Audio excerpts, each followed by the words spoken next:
Welcome back, Dragon Folk.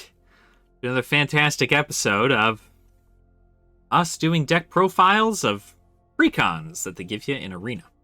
What we're going to do today is we're going to go over the blue-green deck, which is the Massive Menagerie.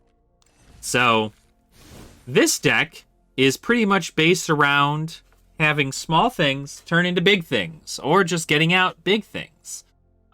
That's mostly what green's thing is getting out big stuff. So you have stuff like this. You get to scry, you get to draw cards. That's kind of blue's thing too. Green, you get small little thing like an almighty brush rag, and you get +3/+3 until end of turn if you pay 4. So that's kind of like if you leave it on the board long enough, you can make it very strong. You also have the Ram Throughs, which are a really good Ikoria card. There are cards that do this a lot. There's some cards even in Kaldheim that do this as well. They just need snow mana. And you have Ram Through, which target creature you control deals damage equal to its power to target creature you don't control.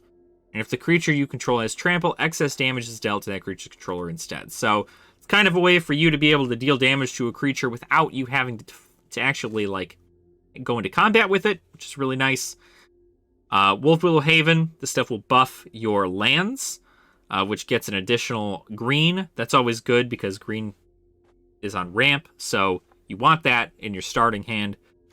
Marrowleaf Pixie, it's just a flyer mana dork. You can tap to add blue or green. Not really a great card. I mean, it's 2/2 for 2 that flies, and you can tap it for mana. Not the end of the world. Pretty good in this regard, but not like the best card in the deck. Cultivate, you practically need to run this in every green deck. It's just good. If you don't know what Cultivate is by now, Cultivate essentially allows you to get 2 lands from your deck, put 1 on the battlefield, 1 into your hand. It just helps you get land. Fully Grown, instant card that pretty much buffs your creatures, and then put a trample counter on it. And then Llanowar Visionary, another mana dork, but you get to draw a card, which is not bad. Thunderous Snapper.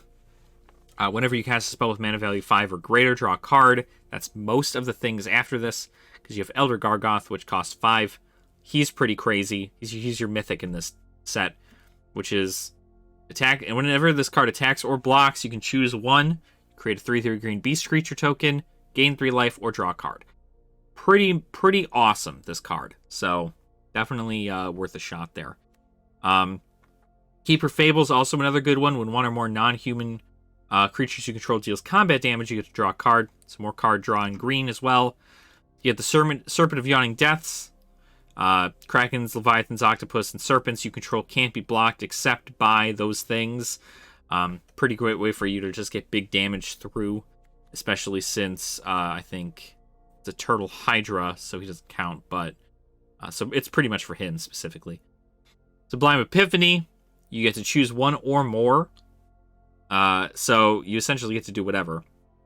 You can counter target spell, counter target activated or triggered ability, return target non-land permanent to its owner's hand, create a token that's a copy of target creature you control, and target player draws a card.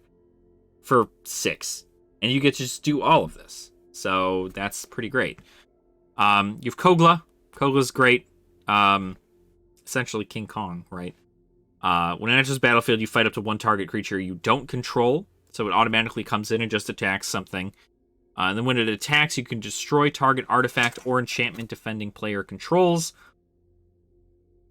So fighting and attacking are 2 different things for the record, so you won't get his second ability when he enters the battlefield and fights something. But if he lives past the fight, he can then go in and attack. You can destroy target artifact or enchantment defending player controls. And then you can return a target human you control to its owner's hand, and it will gain indestructible in a turn. I don't think there are any humans in this deck. If I recall correctly, there are not. So I think the only thing that you could possibly do that... No, there's nothing. Pursued Whale. It's kind of a cute little Moby Dick message in here, but I guess that's a human. It's a pirate, but... Enters the battlefield, opponent creates a 1/1 red pirate creature token with this creature can't block, and creatures you control attack each combat if able. Spells your opponent casts that target Pursued Whale costs 3 more to cast. Beanstalk Giant helps you get land and also a big creature that is equal to the number of lands you control. Then you have a Thorn Mammoth, which whenever Thorn Mammoth or another creature enters the battlefield under your control, fights up to one target creature you don't control. So a lot of this is like, you'll see there's a lot of stuff down here to help you get mana. And then after this, it's a lot of big mana stuff that you put onto the board. That does a lot there. So now that that little explanation is out of the way, we'll go ahead and do that. We'll try out the... Where did I just have it? I'm out of my mind. Where did I just have it? Whoop. There it is. Bam. All right. Let's go ahead and get right on into this. Let's see what we can do here. So, like I said, this is also still in Platinum rank. Platinum rank is probably one of the easier ranks to get to with these decks. I would say actually gold or silver are probably easier to get to with these decks, but okay, we got the Wolf Willow, which is kind of nice. I'm almost keeping this hand. Even though I don't have any low-cost creatures, I do have Wolf Willow, which essentially nets me 2 forest. So I have 4 lands in here, kind of. And once again, the whole thing about this deck is just to get big stuff on the board. But of course, big stuff on the board is, you know, it's one of those things where if you're going against blue and they have mana open, they've open resources, and that mana is free. If you play something big and they counter it, that's a big step in the wrong direction for you, because you spent all that mana and they spent like 2 mana and completely countered you. So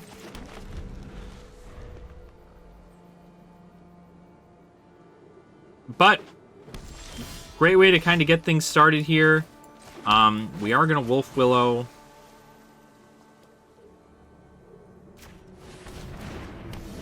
Boom. Now that should tap for 3. We'll play another forest, and then we'll probably play our Marrowleaf Pixie. I wonder if we're going against the same deck. Wouldn't that be interesting? Oh, well. What do you know, huh? Well, let's actually just Beanstalk Giant here. We'll get an island out. And then we'll Marrowleaf. So see, we already have technically 5 land on the board. And then I could probably play Keeper of the Fables, wing with Marrowleaf, draw a card, and work that out. So, oh, okay. All right, maybe not the best. We are going to count it, though, because those do happen. It was not like an immediate forfeit, but we did combo off pretty well there, so that kind of showed you an idea of what generally is to happen in that space. But you know, that's the other cool thing, is that sometimes you can really throw off your opponent and just be like, whoa, like, wait a minute, I wasn't expecting to do this. So, okay, another good one here. I like having the Beanstalk Giant because I get the ramp, right? This card is just so good. Wizard class, okay. So we're playing something here. I would Brush Rag, but I don't. I want to get my mana up pretty high. I also like getting this out faster. What was that? Oh, Triome. Okay.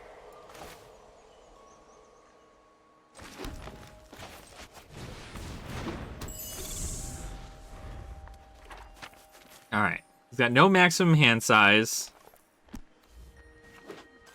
Oh, Storm Giants. I wonder what kind of stuff this is.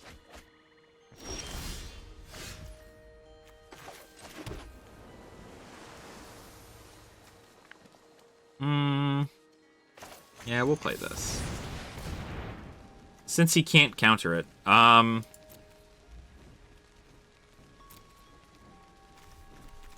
a forest out. And then we'll Brush Rag. Perfect. We're going to swing in for 2.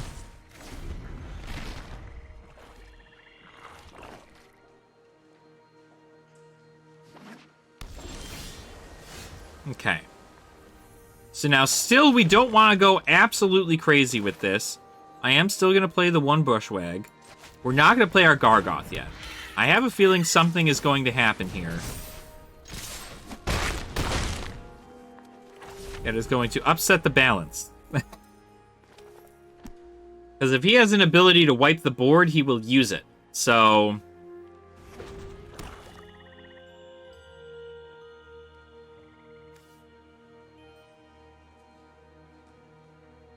the important part here is to hold off and wait, see what happens.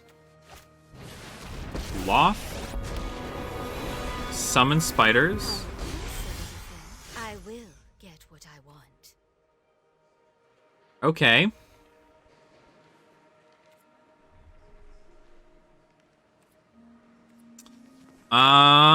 Well, now one of several things could happen here, right? Could kill it, 2 would die, and as long as I can get 1 damage off to that thing, which I will. Oh, well, no. Anytime it dies, it loses a thing. So, I am going to do this. And then, I'm going to also, I'm going to swing it. All things going to Loth. Obviously, it'll probably kill this one and this one. Or it'll have to block that one, so... Okay, so it dies. Traitors, all of you. I will do what I demand. I think that was a good play on my part, just because Loth does get kind of crazy after a while, but... to be fair, he could summon another Loth. And then I'd be out of it here.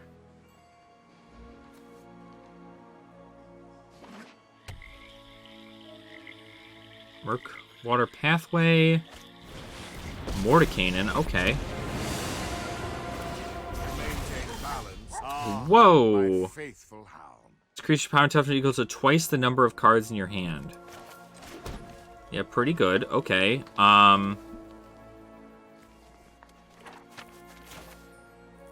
Maybe we will Gargoth.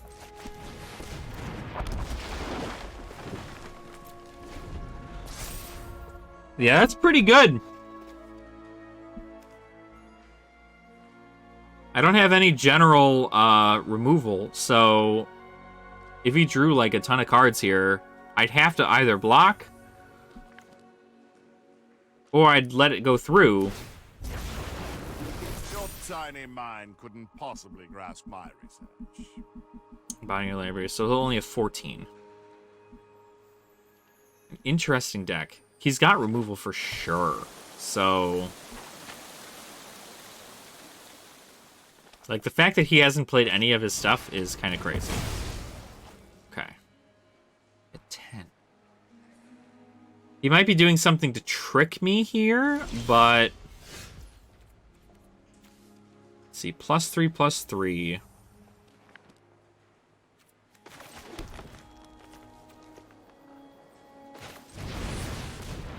Okay, he's sitting on something here.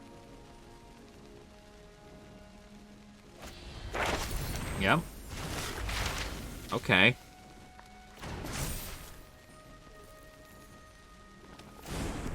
Yeah, I think the plan is to OTK with this deck. If I were to guess.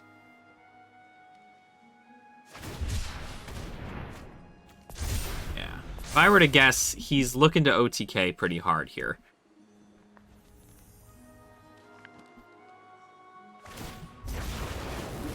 Control, one must first know.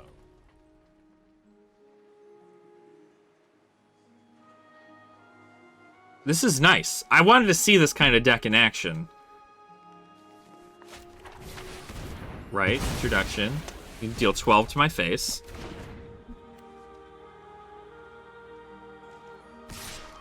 Got it.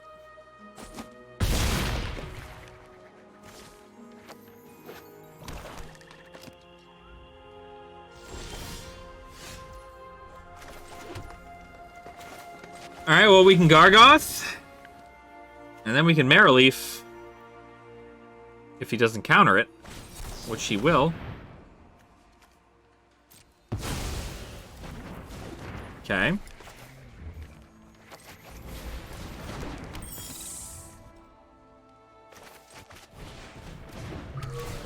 Go ahead and scry. Islands, I don't want that.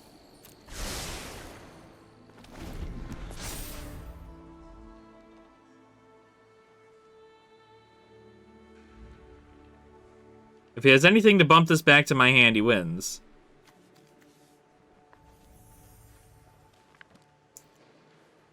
Wow.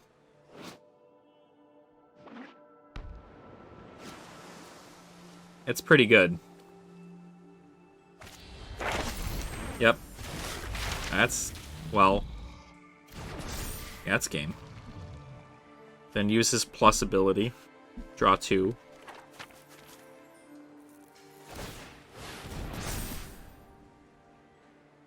Why? The entire multiverse is my library. Oh, there, he did it. Okay. Bap. Alright. Pretty neat. Love to see it, I guess. Alright, what else do we have here?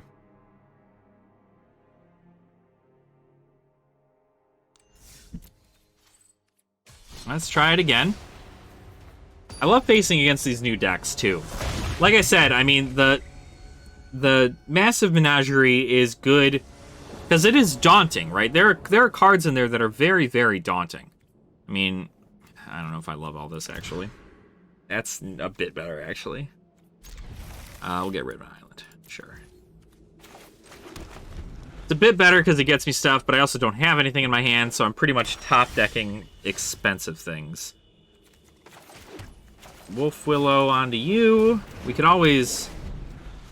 we have to sacrifice it to create a wolf creature token. I'm not in love with that idea, but... okay. One island. And it's just a battlefield tapped. So now, at least if I pull something heavy... he is playing black, though, so... kind of unfortunate. Oh, he's also cultivating. Okay. Some interesting Golgari stuff. Right? Makes sense.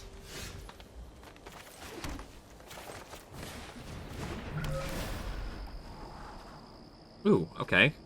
Snapper's good. I don't want that up there, though.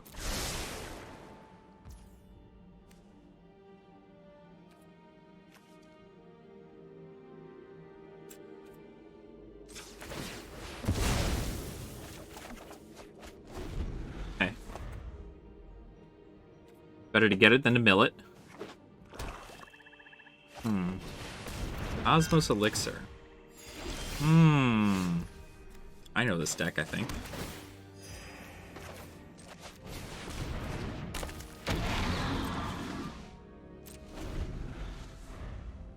I know this deck, I think.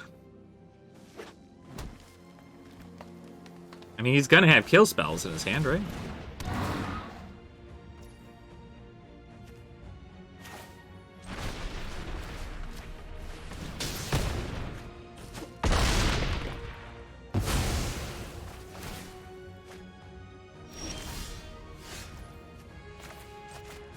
You see what I said? Like, this is kind of the concept behind this, is that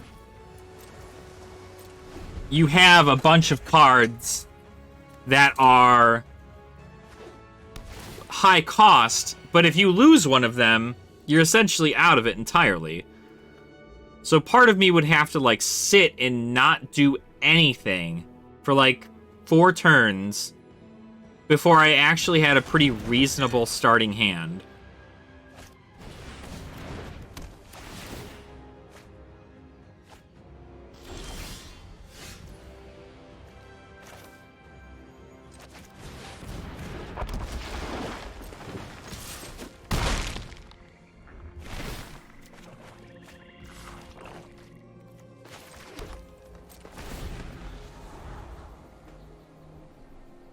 And he's probably definitely got more kill stuff, I would think. But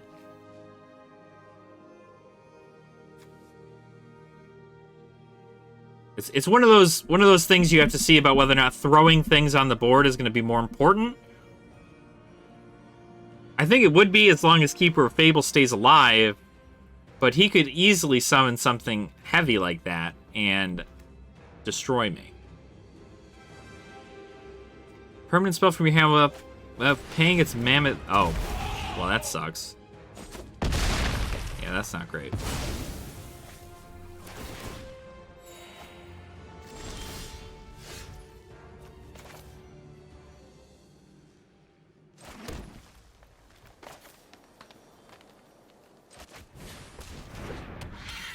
I think we just have to go all out here, which sucks because he's got a giant hand, but...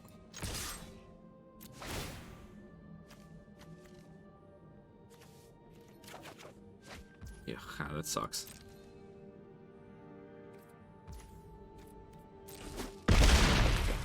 He's gonna take the 6.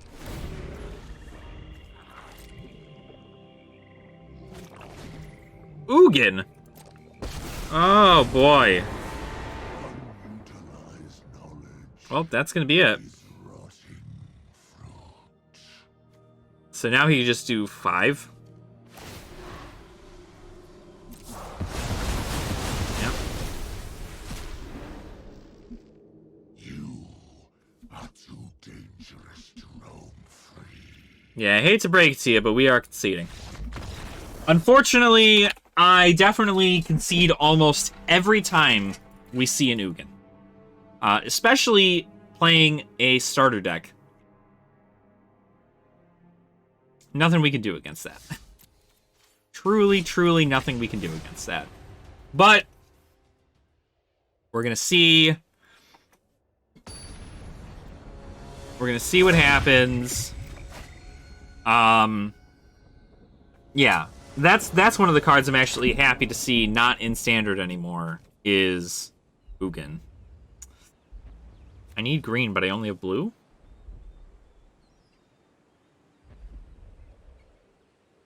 See if I get lucky.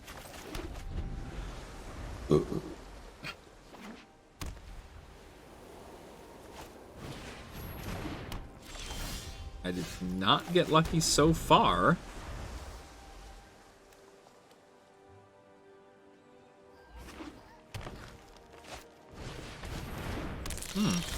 Info? We still can't do anything.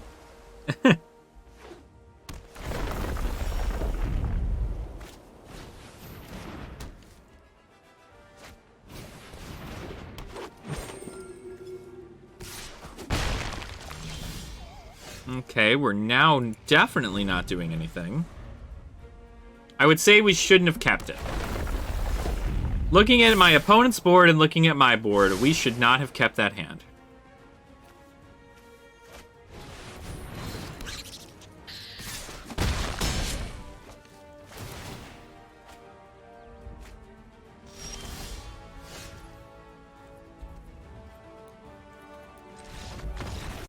We lost it.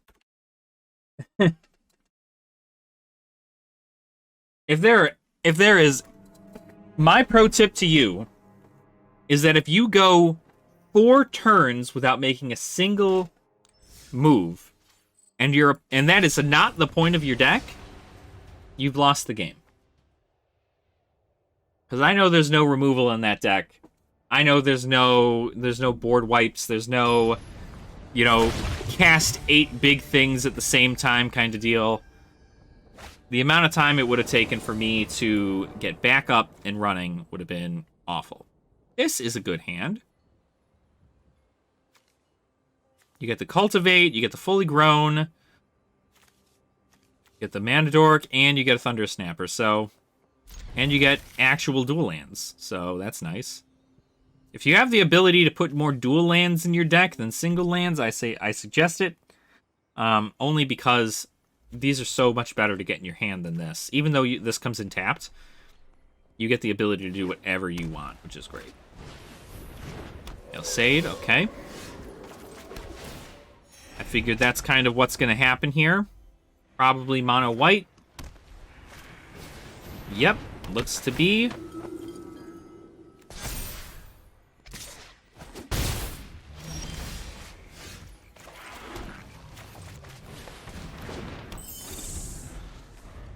If he taps out, I kill it next turn. If he doesn't tap out...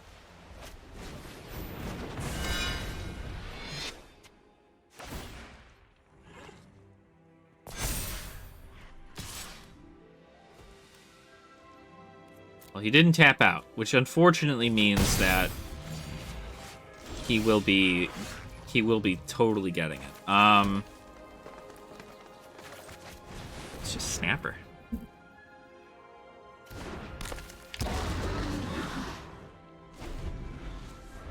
Now, if he goes into swing, he does it. He can't sacrifice himself to save it.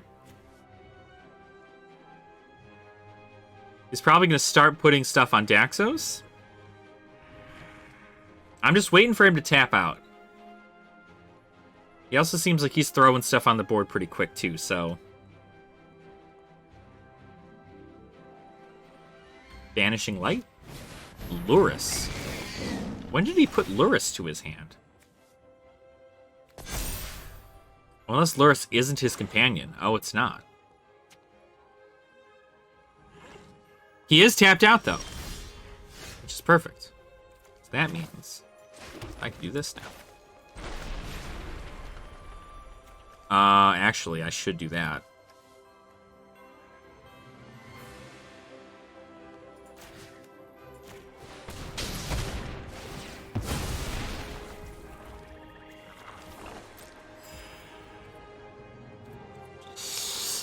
Do I bait it? We'll bait it.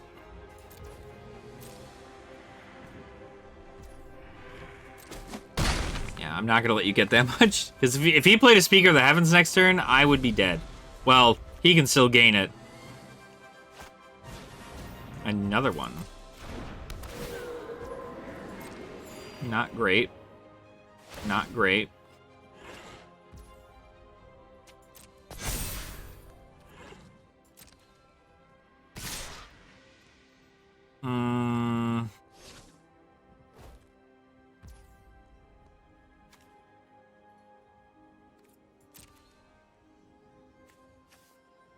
He'd have to sacrifice one to do that. And then at that point, I'd waste my creature. No. Well, we gotta get it off the board somehow, right? Oh, wait. No, wait. Yes.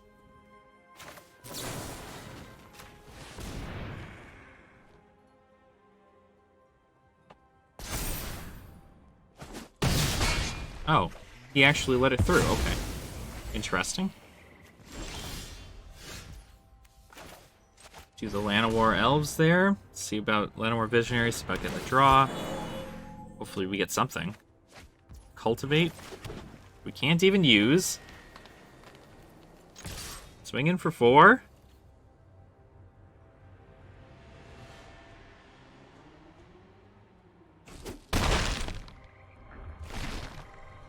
He's got to be searching for the Speaker. But I wonder... Oh, Heliod. Well, that's not good at all. At all. This deck is definitely White Weenie. He is tapped out, though, again. So... No. Take it. He's gonna get the buff, right? Okay, Beanstalk is not good.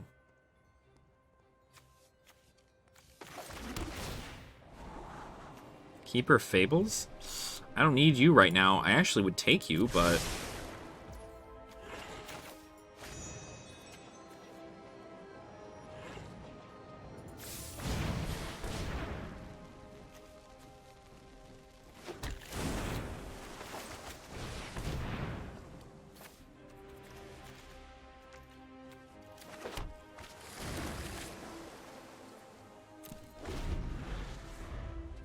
It is kind of unfortunate, because he's going to give it to... Swing in with everything.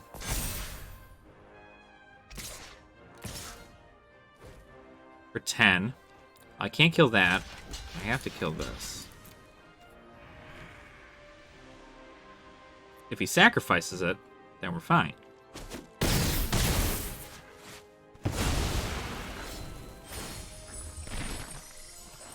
Okay, and now he doesn't have Heliod. Which is totally fine.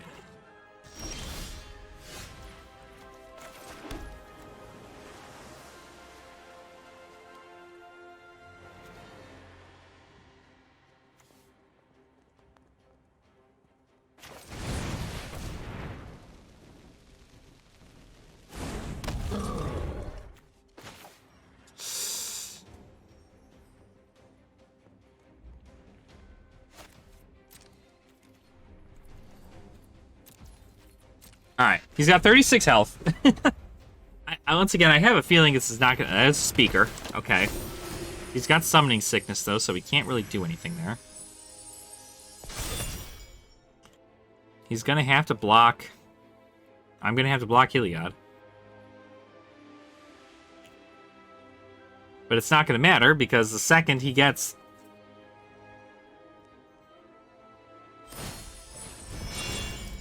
Yeah. It's just good, man. It's just good. Clerics. White weenie, man. I tell ya. It's good.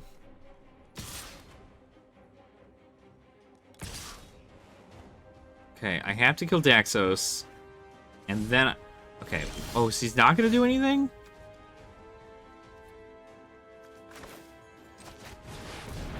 No. Because now he's just going to make... things.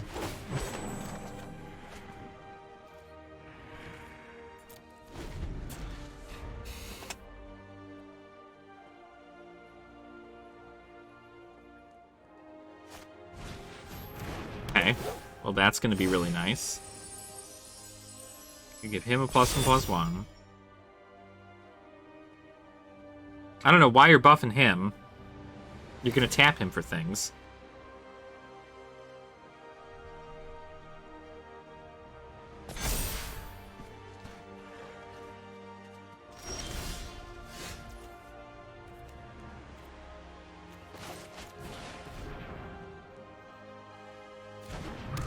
He literally could have done that. And that last turn is made an angel, and he hasn't done it. I guess he can do it whenever.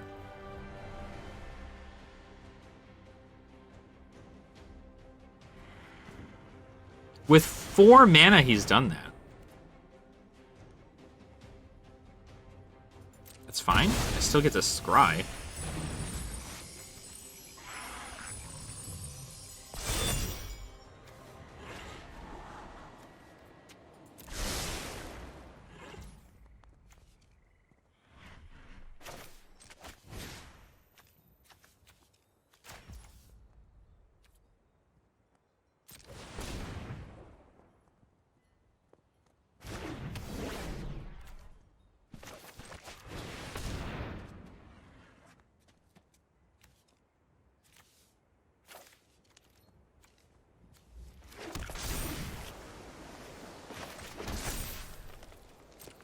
Well,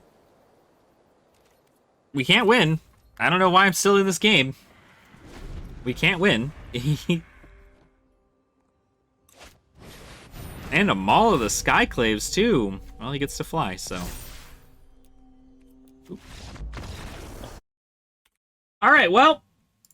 That was it for, Massive Menagerie. Unfortunately, Massive Menagerie did not quite make it. The cut. It's unfortunate, but, you know, it, Blue-green is a very fun style to play, but with the beginning deck style, definitely doesn't hold up to what we have now. But, by all means, we'll continue things forward and hope for the best. But, 1 in 4, definitely not going to get you too much. Now, obviously, the decks I had gone against are, you know, pretty tried and true decks. So, you know, at least getting a win is nice, and sometimes a win is all you need. But I would use this deck mainly to complete your quests, if need be. That's what I use most of these beginning decks for, is just to complete my quests of playing blue or green cards, or attacking with creatures, or playing lands. That's mainly the hype. So, like, if you needed to play, like, 30 lands or something, you would play this deck probably, because it has a lot of stuff that gets you ramp. Unless, of course, you have an actually made deck that works well, that wins you games, that also gets you land. So, who's to say?